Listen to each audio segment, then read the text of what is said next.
Ya, iere tua i le nei afi o le nei fo i aso. Ia e mua ona whaapu i le vi inga ma whaatai i le tua. Ia, ona o le nei fo i aso i tātou pia ngai e i whi au. Ia, mga luenga o le nei aso. Ni ala whaapu i le vi inga ma whaatai i le tua. Whaatai fo i le tua i ati oi. O maua le nei teimi po le e alawa le teimi wai mata mai e po wai mai moa ina le nei video. Pa manuia te re tua i ati oi. Pa manuia le tua i ati oi molo a inga. O a po ini pai ngā tā mangi pua ngāo le nei aso. Ia o loo soifua le tua. O loo soifua Yesu ke viso. E awe o tātou mana onga.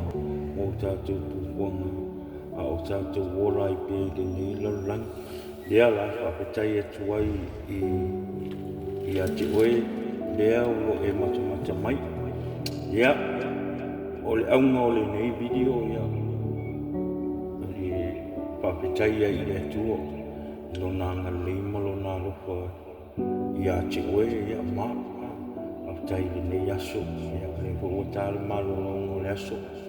Ya, ole fo tua umana Natalia Fortino ya awa fo ise pa malu si anga fo i le tino ya wai te tauanga na paisi me aia au e ngalue ya mo wai le fa si malosi ya ko po si malosi ya ole wakala umalo lo ko ilo umalo lo mo ai le lunch ia awa i ele manatu a musu me le anganga e tauna o sau e whai sau whaamalosi ia te oi a whai te mata mai o loo i eise me o loo mamawha i loo loto mo loo whinangaru ia o le atua e tātou te mau ai le malusi. O le atua tātou te whaarangolango i pōpua ngāi i o tātou o langa. Ia le ala e whai e le nei video ia, o se whaamalusi anga. Ia o le au tū o le sau whaamalusi nei asu. Ia te oia le ngate le ia te a. Ia tātou maua le whialwhani. Ia tātou maua le alofa o le whialwhani i le tasi. O le whinangalo le atua. Ia tātou maua le alofa. Ia tātou maua le alofa i o tātou tangata. Ia tātou alolofa i so tangata so uso po aia e te re o i loa ia o atua i lo alofa awa nei whaapito o lo alofa na o tangata e te silafia mo po o tangata e te ilo po o tangata o lo ainga po o lo whangawa ale whina ngalo le atua ia e alofa atu i tangata awa fo ine e alofa na o tangata o mo tangata e te alofa iai. Tau fo ina tātou alofa i tangata o loo whita mai ai tātou e te tau ona tātou alofa ino o Yesu. Nsawa Yesu lalo langini. Tu ona mamalu, tu ona paia, a sau le lalo langi ngai peia o e mahua. Ale tala le tusu. Na a Yesu matangata masala. Ea. Ai como mumo isi a wali ia, lau pai tau lang si, la wali inga. Nga como paia Yesu. Lau mo a ai makangakaya. Pai kala Yesu, ele sau Yesu i tangata paolaina, tangata ua mautu ma mauaro no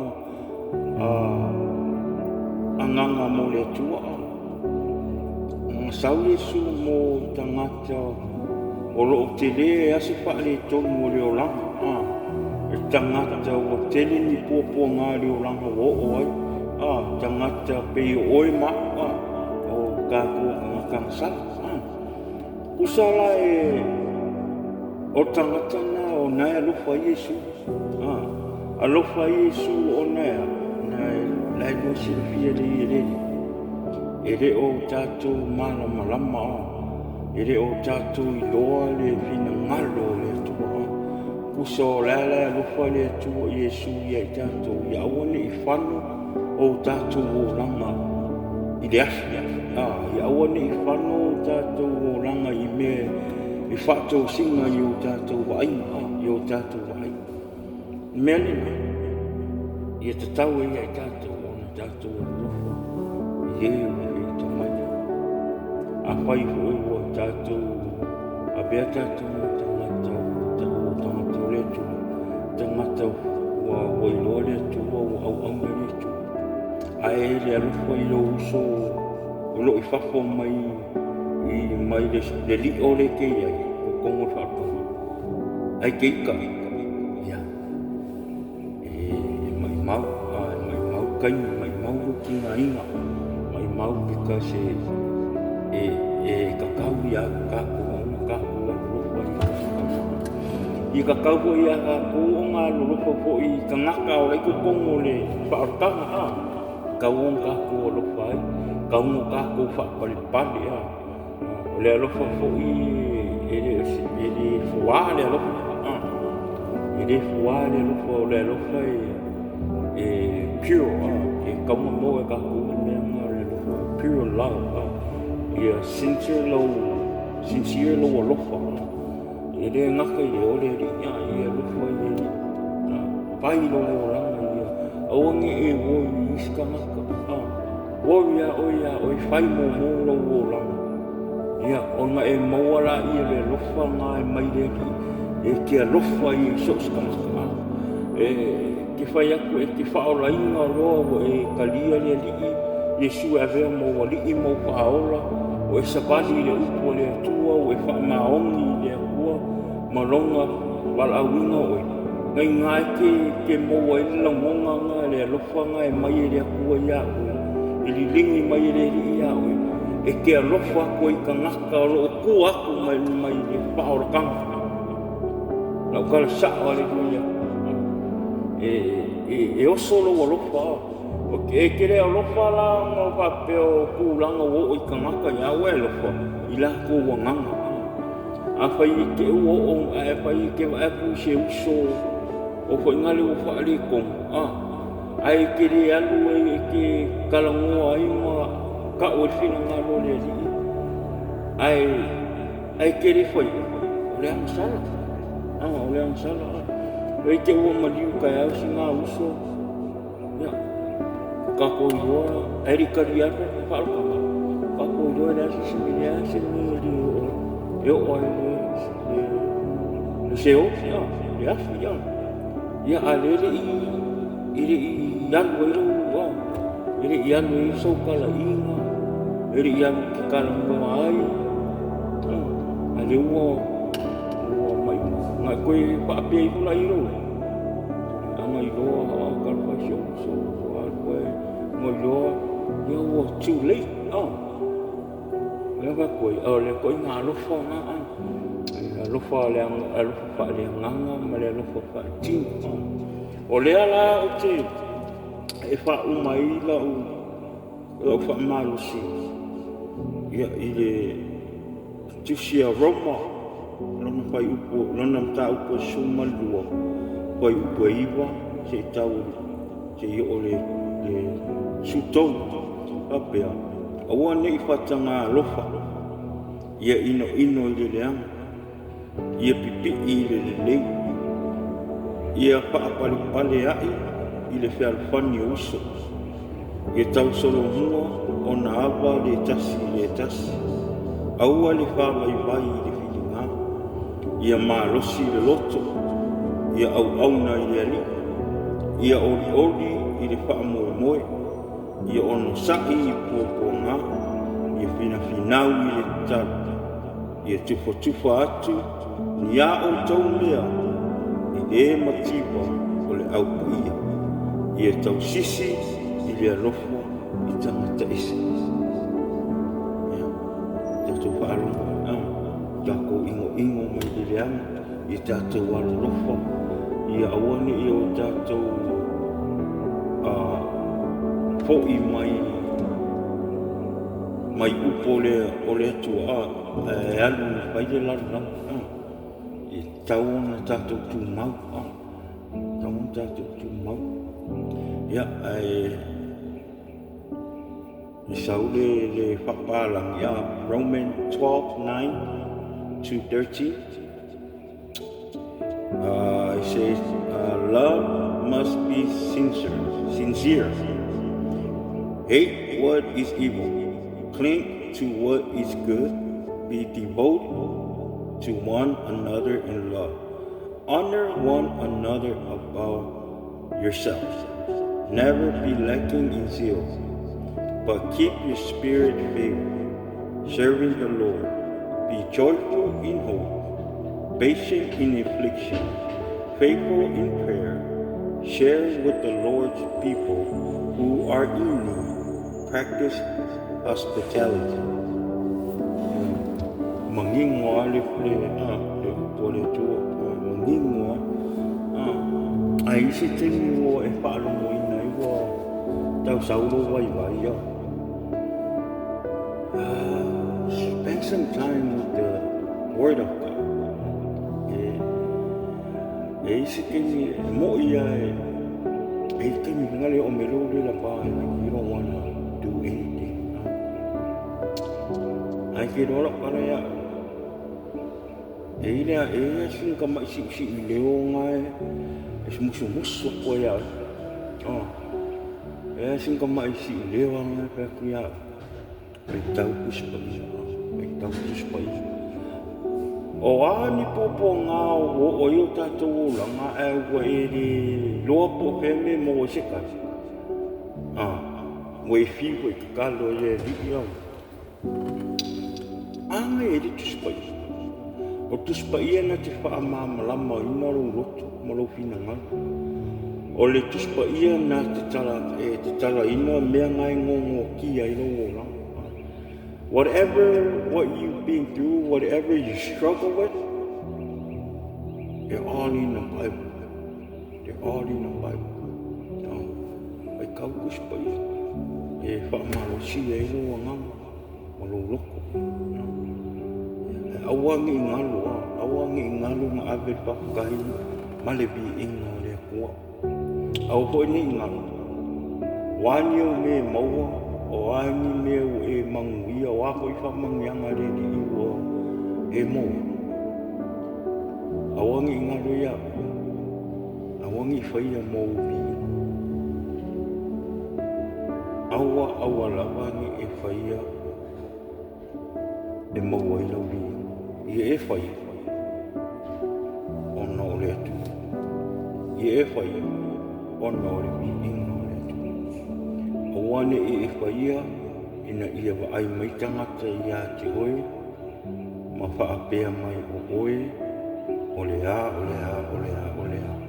Ona o ora ia te oe le mea nā ole over excited. Kasi maua lo ele mea ngā ole mika. Ole fia vivi, mga oe vivi i mei ka ngaka oe. E ke mo walo mea.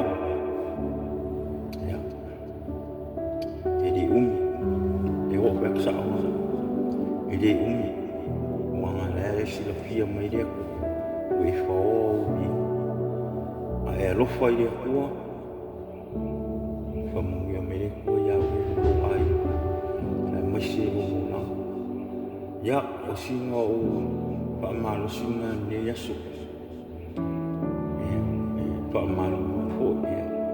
E awan whailoa tu. E reo wa o se whaiwhi au, po se tangata whaitopi, po se tangata o mautu nei loa i le tuspa ia, po le la muino e upu, le ai.